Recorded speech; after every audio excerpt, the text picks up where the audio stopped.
Sup, chooms, how y'all living? Hope everything is Nova and you're all having a preem week. Alright, chooms, it is time for another video on the carnivore diet. I hadn't intended to create another video about this subject, but since then, I have come across even more research which indisputably proves that human beings are not carnivores. Rather, we are omnivores, or to be very specific, we are omnivores that lean towards a plant-based diet. So, ever since doing research on my last couple of carnivore diet videos, I've been thinking more deeply about this particular subject. Carnivore zealots on social media have completely dominated the health narrative for the past 5 years or so much so that their narrative has now officially become mainstream, especially with hugely popular influencers like Joe Rogan who promote the carnivore diet. Carnivore dieters like to think they're rebels, but they're not because they control the narrative about health on social media these days. Joe Rogan aside, some of the most popular influencers on social media promote the carnivore diet, like What I've Learned, Jordan Peterson and his trad thought daughter, as well as fake doctors like the Scientologist chiropractor Mr. Berg. However, the pendulum is now beginning to swing back in the other direction, and we're seeing more mainstream pushback against this dangerous pseudoscientific fad diet, including from media sources like the Washington Post, the New York Times, and many other who are continuously reporting on newfound scientific data that absolutely crush the naive idea that the optimal human diet is just meat. So, since the carnivore diet's takeover of the wellness sphere on social media, new anthropological research proves that human beings have never been carnivores at any point in their existence. We've always been an omnivorous species that evolved to eat both plants and animals. It's hard for me to take the carnivore diet seriously though, since it is fundamentally just a troll diet that was invented on 4chan to piss off vegans and environmentalists. To be honest, I don't even really think that carnivore dieters believe in their own bullshit. I think the vast majority of them are just sociopathic internet trolls and culture warriors who are promoting their diet as a stick it to the vegan libs gimmick. But just for the sake of argument, let's go ahead and pretend they're actually sincere in their beliefs that humans should eat an all-meat diet because they really believe it is optimal for health and longevity and that humans evolved as a carnivorous species. So, even if that is what they really believe, they're still completely wrong. So I am going to provide 10 reasons as to why human beings are not carnivores and have never been a carnivorous or meat-based species at any point in history or prehistory. So let's begin with number 10. Number 10 is the fact that plants have been a major part of the diet of humans throughout their entire existence at every time period and at every location they've ever been at.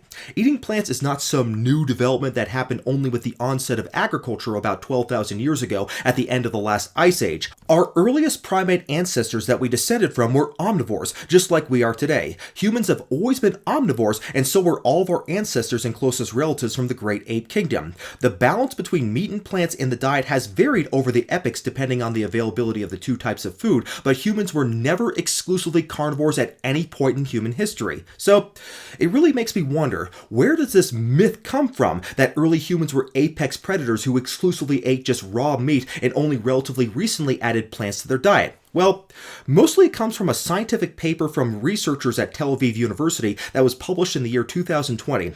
The researchers used stable isotopes and other evidence to conclude that over a period of 2 million years, early humans ate only meat. The study got a lot of press in the mainstream media, and it caused carnivore dipshits all over social media to get super excited, and they started bringing this up as proof that humans are obligate carnivores.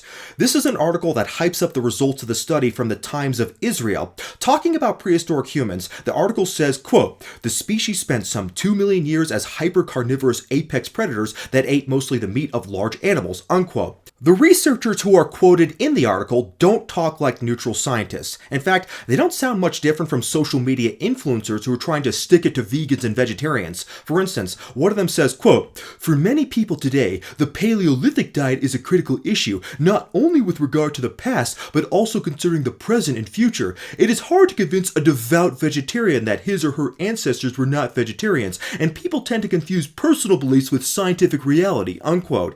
So, right away, you could tell that this researcher is extremely biased and has a very negative opinion about vegetarians. There are no vegans or vegetarians who claim that our ancient ancestors never ate meat, so this argument from this researcher is a strawman fallacy. What the study claims is that Homo erectus, the ancestor of the Homo sapiens, killed and ate the large animals available at the time, like woolly mammoths. The researcher claims that it was only about 85,000 years ago when these large animals started dying out that humans transitioned to a more plant-based diet. But it turns out that the actual research study doesn't even make claims as strong as what the article in the press reported, and their conclusions are completely wrong anyways. Here is the actual study. Looking at the acknowledgments at the end of the study, it's clear that at least one of the authors has a bias towards fad diets since he is a writer for the paleodiet.com. Also, right off the bat, the authors admit that humans have always been omnivores. They say, quote, "Humans have inarguably always been omnivores, feeding on more than one trophic level," unquote. Of course, no one from the carnivore community is ever going to quote that line from the study. The article goes through the usual arguments that humans have some anatomical features allowing the digestion of meat, such as the acidity of the stomach and the length of the intestine. Of course, that only argues against humans being pure herbivores, which no one is arguing, not even vegans. The fact is that humans can digest both meat and plants, and that is consistent with humans being omnivores. Anyways, all these anatomical arguments were presented in a video by the Steak and Butter Gal, which I already completely debunked, and I'll link that video below. But to put it very briefly, humans have a high stomach acid precisely because they were not apex predators. The meat early human beings ate was carrion meat, meaning leftover meat that other real predators killed. Carrion is full of bacteria, and so the stomach acid evolved to become stronger to kill that bacteria. In fact, there are still human beings today who eat carrion, like RFK Jr., who admits that he eats roadkill. As far as the length of the intestine in humans, it is in between the length of the intestine of true carnivores and true herbivores, so it is consistent with humans being omnivores. I'll go ahead and link my video response to the Butter Gal below that I already mentioned, and so go ahead and watch that if you're interested in more details on this particular subject. But rather than revisit all those arguments, what I want to focus on today is the part of the study that got the most attention, which is a section on using stable isotopes to estimate the amount of meats ancient humans consumed. So here's the way these isotope measurements are supposed to work. The ratio of two stable isotopes of nitrogen was measured in fossilized collagen from ancient human bones. This ratio is higher in animal protein than in plants, so the higher the ratio of these stable isotopes, the more animal protein was consumed. Based on these measurements, the authors of the study concluded that early humans were hypercarnivores, meaning that at least 70% of their diet was from meat. Of course, if that were true, that would still make them omnivores, but in reality, the data is so flawed that it's impossible to draw the conclusion that these early humans ate so much meat. One of the big problems with these isotope tests is that they measure the isotope in protein, and plants contain less protein than meat. The majority of calories from plants come from carbohydrates, so this stable isotope method underestimates the amount of plants eaten since it only accounts for protein levels and not things like carbohydrates. Even the authors of the study spend almost as much time talking about the limitations of these isotope techniques than they do about the results of the test. One limitation is that the nitrogen isotope levels vary in plants and animals at different times and at different geographical locations. Also, the tests have been done only on a small number of early humans, and there's a lot of variability between individuals in the accumulation of the isotope. Finally, cooking meat will artificially increase the amount of this isotope and will therefore overestimate the amount of meat consumption since early humans have been cooking meat for hundreds of thousands of years. Also, even though the authors are claiming that humans were hypercarnivores over a period of 2 million years, their isotope data only comes from 45 to 50,000 years ago, since the fossilized collagen that they are measuring breaks down after that amount of time.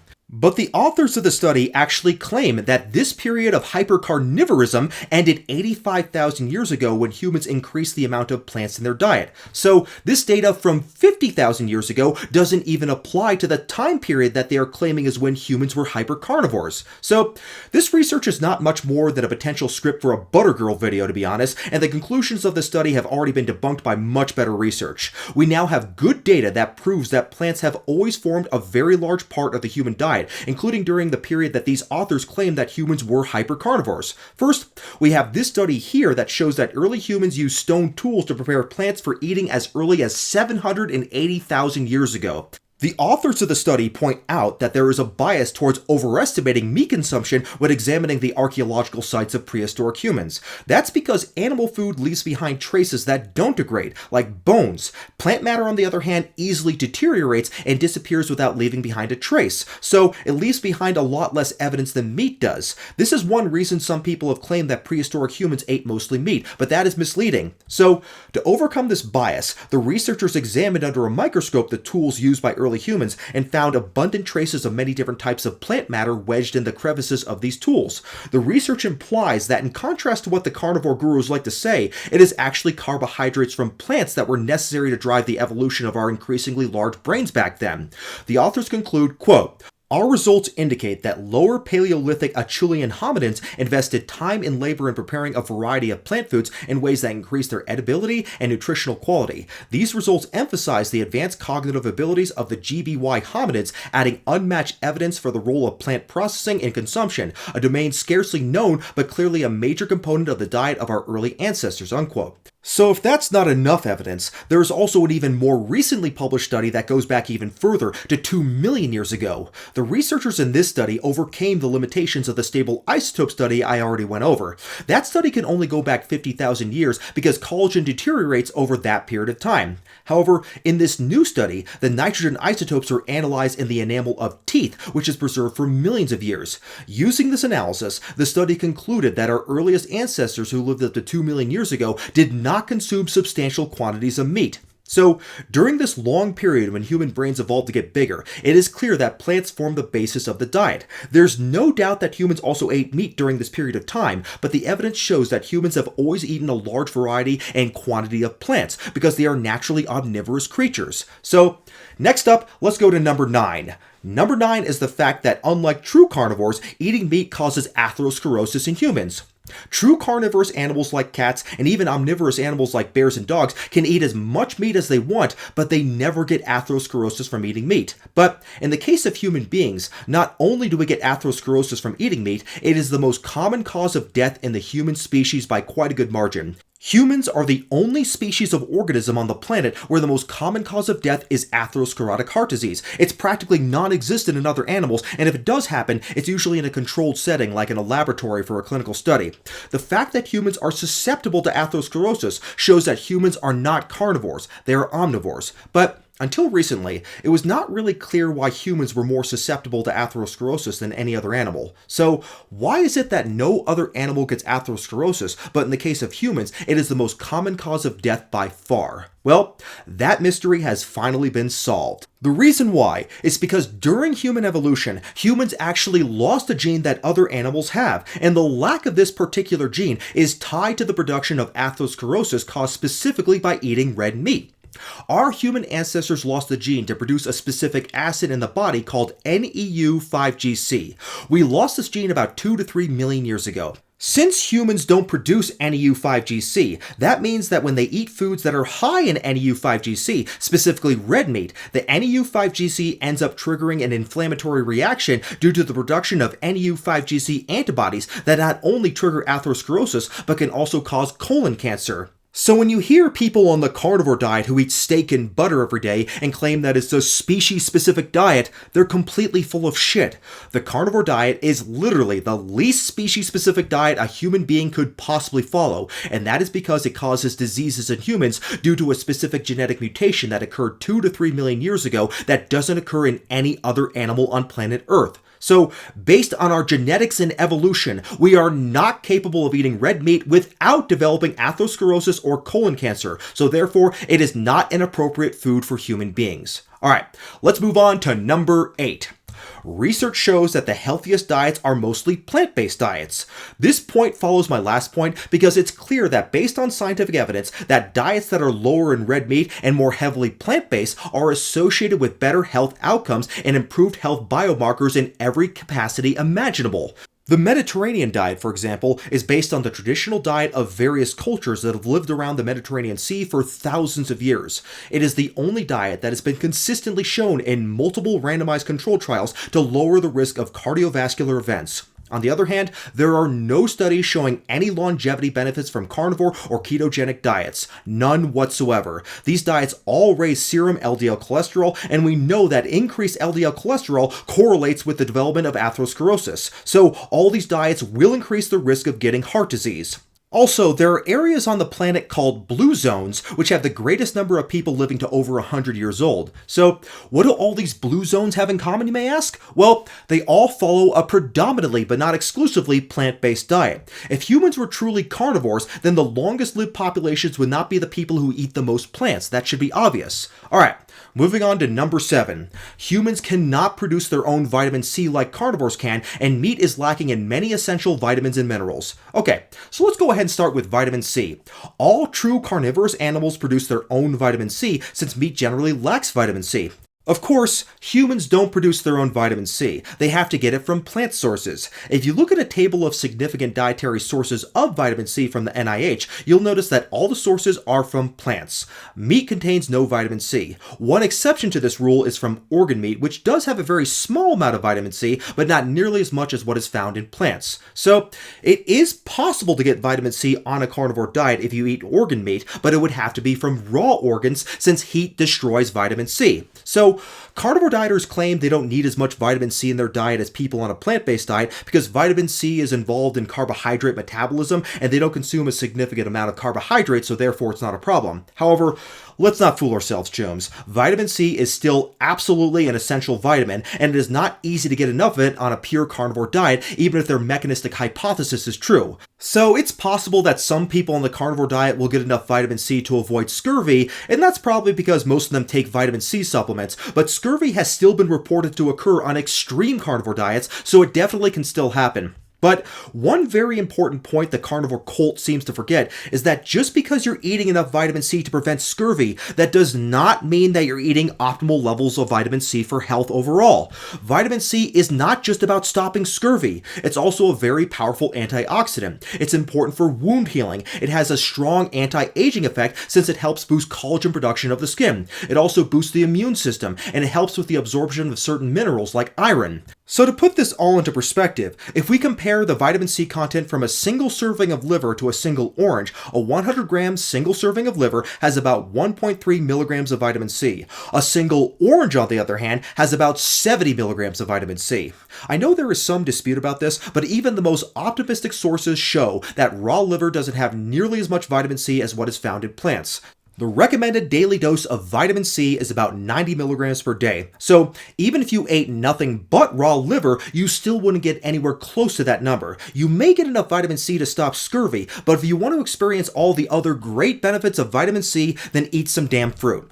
If humans were actually carnivores, then they wouldn't need to eat vitamin C at all, since true carnivores produce their own vitamin C, like I said earlier. We can't do that though. Humans have lost the enzyme that most other animals have to synthesize vitamin C on their own. We have to eat our own vitamin C, and the best source of vitamin C by far comes from plants, in particular citrus fruits. But as it turns out, the lack of vitamin C is only a small part of a much bigger problem with the carnivore diet. Meat is not only lacking in vitamin C, it is also lacking in vitamin E, vitamin K1, fiber, calcium, and magnesium. Of course, in the case of fiber, carnivores will claim that it has no benefits because it's not a real nutrient. And even though it is true that we don't actually derive any nutrition from fiber, fiber still plays a very important role in the gut microbiome because it reduces the risk of colon cancer. Fiber also lowers LDL cholesterol, it speeds up digestion, helps contribute to satiety so we don't overeat, and it also lowers blood glucose and can help prevent diabetes. So just because we don't derive calories from fiber doesn't mean it's not beneficial. We don't derive calories from water either, but I doubt anyone would say that water's not beneficial.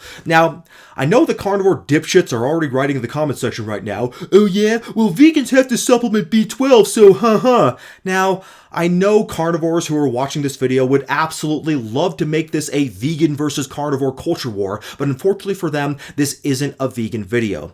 Carnivores will always try to make everything they talk about a vegan versus carnivore culture war debate, but what they're forgetting is that you don't have to be a vegan to realize that the carnivore diet is stupid, and a lot of non-vegans have actually criticized the carnivore diet. And besides, if carnivores are all so against supplements, then why do they sell them? I swear, 90% of these carnivore grifters are selling shitty, overpriced electrolyte supplements on all their channels. Also, no one is claiming here that a vegan diet is a species-specific diet. If the carnivore diet is indeed a species-specific diet, as they always claim, it should contain all the nutrients that are necessary without taking supplements. Of course, the easiest way to get all the nutrients you need is to make sure plants are part of your diet. Alright, let's go ahead and move on to number 6. Number 6 is the fact that plants are very high in phytonutrients that help fight cancer and heart disease. So, Just to name off a few of them, we have carotenoids found in foods like carrots, tomatoes, and sweet potatoes, flavonoids found in berries, citrus fruits, and dark chocolates, lycopene, which is found in tomatoes, watermelon, and grapefruit, and this is just barely scratching the surface here, chums. There have been over 10,000 of these phytonutrients identified thus far, and they all have antioxidant, anti-inflammatory, and antimicrobial and anti-cancer properties. Meanwhile, meat is high in advanced glycation end products, also known as AGEs. The carnivore clowns love to talk about anti-nutrients found in plants like lectins and oxalates, but the fact is that those are not found in sufficient enough quantities in plant foods to be clinically significant, and they're broken down through cooking and preparation of plant foods. In the case of AGEs, though, they actually increase with cooking, so cooked meat is actually worse for you than raw meat. AGEs are linked to type 2 diabetes, cardiovascular disease, dementia, depression, schizophrenia, and premature aging. So, if you've ever wondered why most carnivore dieters look like wrinkly human tomato hybrids, or they have to spend over $100,000 to make their face look aesthetically presentable the way Michaela Peterson did, then that's why. It's because of AGEs. Additionally, meat is also very high in uric acid, which contributes to kidney stones and can also cause gout. Oxalates found in certain plants like spinach can cause kidney stones rarely, but oxalates get broken down by cooking. Uric acid, on the other hand, goes up with cooking because cooking meats breaks down purines into uric acid, thus making cooked meat even more likely to cause kidney stones than raw meat. So for all the hype about anti-nutrients, it turns out that the type of food that has the type of anti-nutrients that actually causes damage to our bodies comes from meat, not plants. Okay, let's move on to number 5.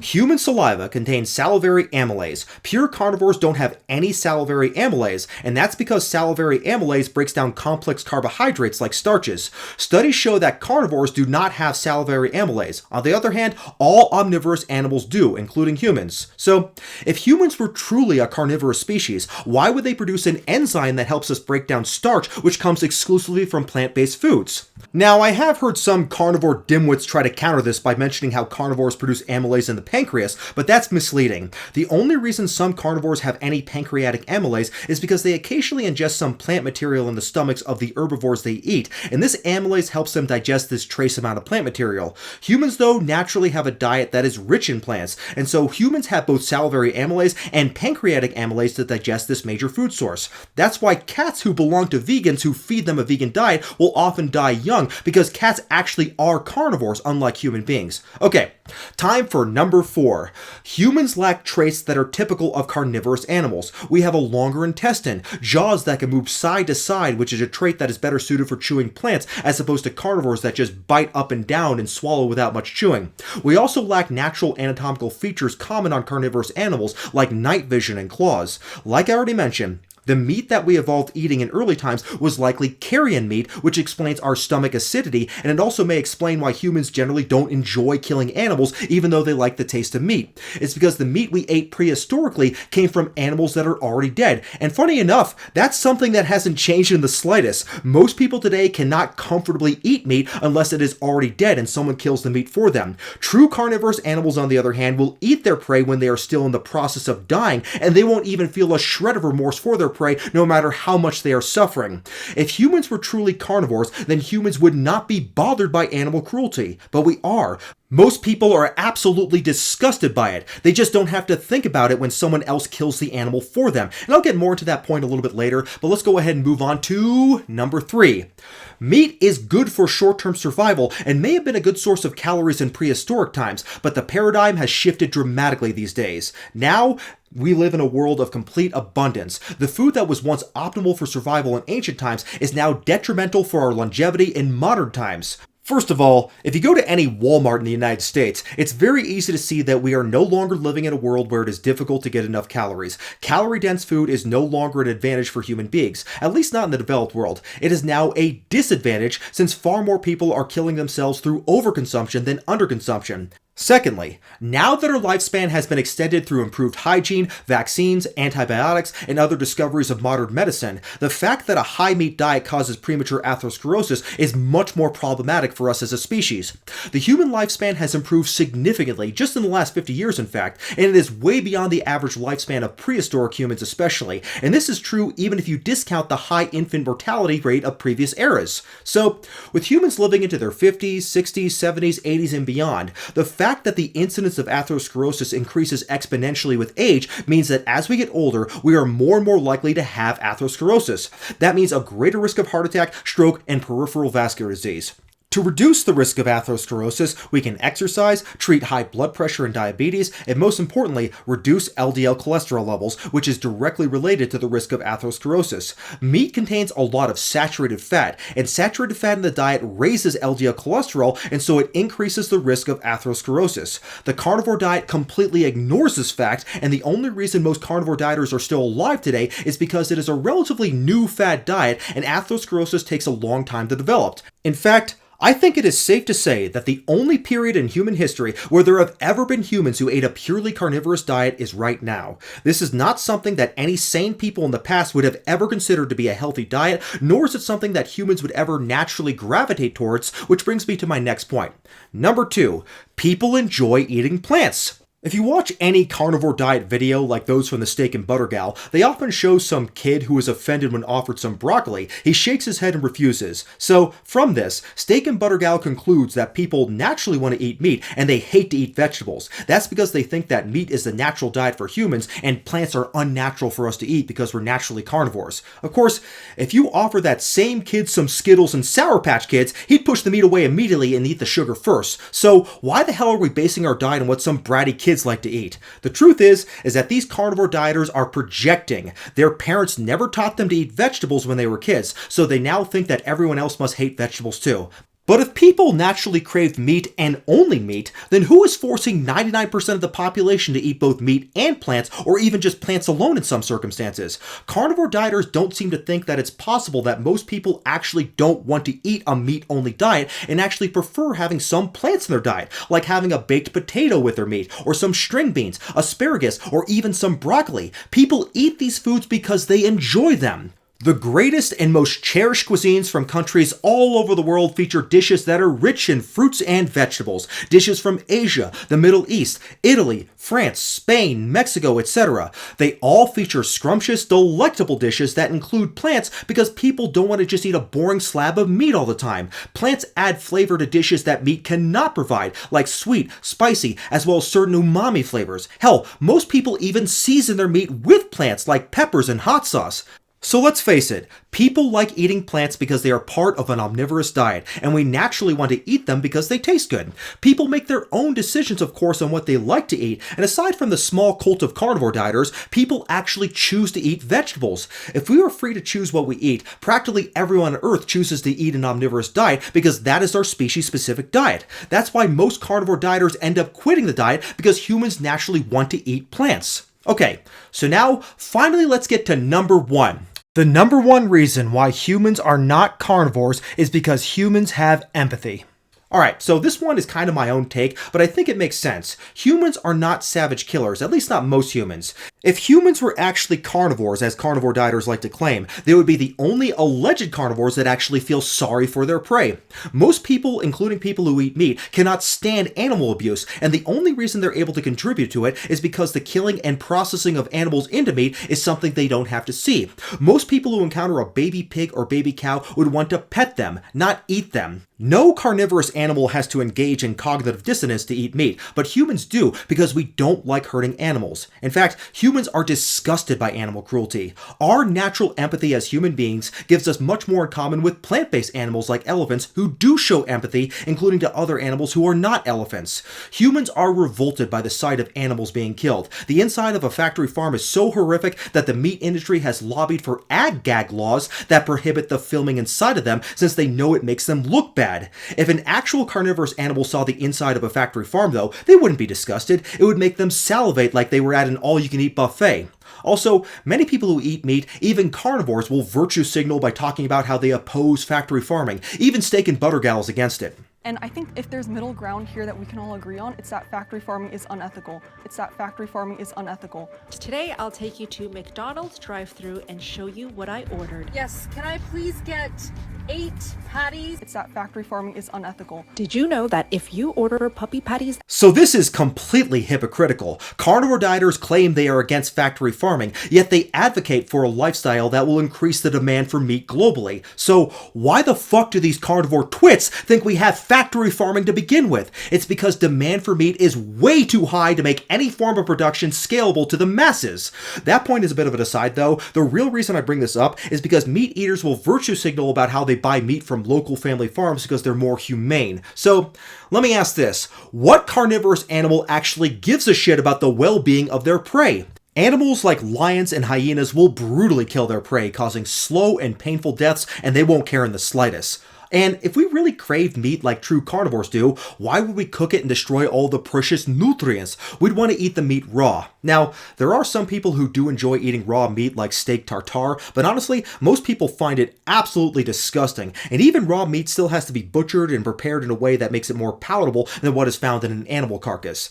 So if humans were truly carnivores, then we wouldn't inherently be against animal cruelty. Being against animal cruelty, though, is something we are born with. That is why children will cry if they see an animal being abused. Lion cubs, on the other hand, will see their mother tear a wildebeest to shreds right in front of them, and they'll just be happy that dinner is being served. So, those are my 10 points. There are definitely more points I could make, but this video is long enough already, so let me just conclude by making one more point. Carnivore diet advocates like to call humans apex predators, and they claim that the need to hunt made us develop bigger brains, or that our bigger brains led to the ability to hunt, or that eating meat enlarged our brains to allow us to develop tools to hunt. It's never really clear what they are claiming exactly, and it is a bit of a chicken versus egg fallacy. But compared to other true carnivorous animals, humans are physically pathetic. They lack any natural physical traits that would allow us to physically overpower and kill our prey. We wouldn't even be able to kill prey like squirrels and rabbits since they're faster than us. Of course, the carnivore clowns will say that it is our brain which gives us the true advantage, since our brains allow us to develop the best tools that we can use to kill things.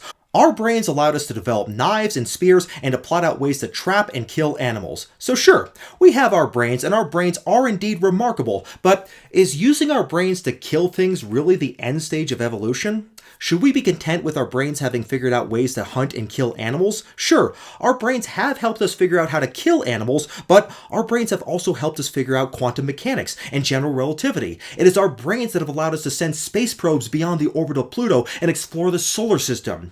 Our brains helped us figure out how to land a man on the moon. So the point I'm trying to make here, chums, is that our brains are capable of tremendous scientific achievements. We are capable of using our brains to figure out how to terraform Mars, or even find out how we can travel the stars. If human beings are capable of such monumental scientific achievements, then I definitely think it is also probable for humans to figure out how we can thrive while peacefully coexisting with the non-human inhabitants of planet Earth. There is no reason why we can't use our big, powerful brains to figure out how to optimize nutrition without terrorizing and torturing our fellow non-human animals. We aren't living in the Stone Age anymore, chums. Learning how to hunt and kill animals had its place at one point in human history, but we are capable of moving far beyond that now. If we really want to thrive as a species, we shouldn't be embracing our ancestors. We should be embracing science and looking forward towards the future. Thank you for watching. God bless.